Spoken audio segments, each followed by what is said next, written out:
ఇక డబ్బులిస్తేనే కరెంటు. రాష్ట్రంలో ప్రీపెయిడ్ విద్యుత్ బిల్లింగ్ విధానం అమలు. విద్యుత్ వినియోగం, బిల్లింగ్లో పారదర్శకత, వినియోగదారుల్లో జవాబుదారీతనం పెంచేందుకు రాష్ట్ర విద్యుత్ శాఖ కీలక నిర్ణయం తీసుకుంది. ప్రీపెయిడ్ స్మార్ట్ మీటర్ల విధానాన్ని రాష్ట్రవ్యాప్తంగా అమలు చేసేందుకు డిస్కంలు సన్నాహాలు చేస్తున్నాయి. ముందుగా ప్రభుత్వ విద్యుత్ సర్వీసులకు ఈ విధానాన్ని అమలు చేయనున్నారు. జూన్ 1 నుంచి ఏపీఎస్పీడీసీఎల్ పరిధిలో ప్రీపెయిడ్ బిల్లింగ్ ప్రారంభం కానుంది. తరువాత దశలవారీగా వాణిజ్య, గృహ వినియోగదారులకు కూడా స్మార్ట్ మీటర్లు ఏర్పాటు చేయనున్నారు. ఎక్కడ అమలు చేస్తారు? ప్రభుత్వ కార్యాలయాలు, వాటర్ వర్క్స్, వీధి దీపాలు, ప్రభుత్వ సంస్థలు, కార్పొరేషన్లు, మున్సిపాలిటీలు.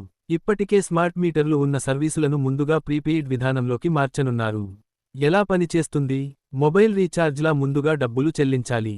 ఈ వ్యాలెట్ ద్వారా రీఛార్జ్ సౌకర్యం కల్పిస్తారు. వినియోగించిన విద్యుత్ ఛార్జీలు రోజువారీగా బ్యాలెన్స్ నుంచి కట్ అవుతాయి. బ్యాలెన్స్ తక్కువైతే ఎస్ఎంఎస్, ఇమెయిల్ ద్వారా అలర్ట్ వస్తుంది. బ్యాలెన్స్ పూర్తిగా 0 అయితే కరెంటు సరఫరా ఆటోమేటిక్గా నిలిచిపోతుంది. ఎందుకు ఈ నిర్ణయం? విద్యుత్ బిల్లింగ్లో పారదర్శకత కోసం, ప్రభుత్వ బకాయిల తగ్గింపు కోసం, విద్యుత్ వినియోగంపై నియంత్రణ కోసం, విద్యుత్ పొదుపును ప్రోత్సహించేందుకు, డిస్కంల ఆర్థిక భారం తగ్గించేందుకు. భారీ బకాయిల భారం.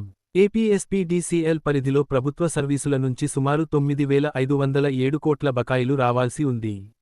అందుకే కేంద్ర ప్రభుత్వ ఆదేశాల మేరకు ప్రీపెయిడ్ మీటర్ల అమలు వేగవంతం చేస్తున్నారు.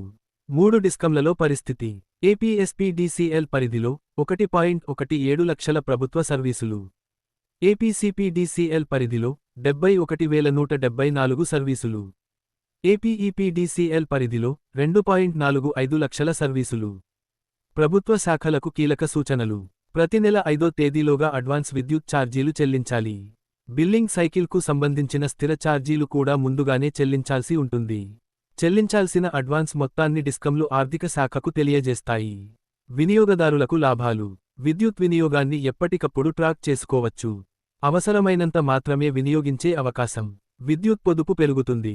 బిల్లు నియంత్రణలో ఉంటుంది. పారదర్శక బిల్లింగ్ వ్యవస్థ అందుబాటులోకి వస్తుంది.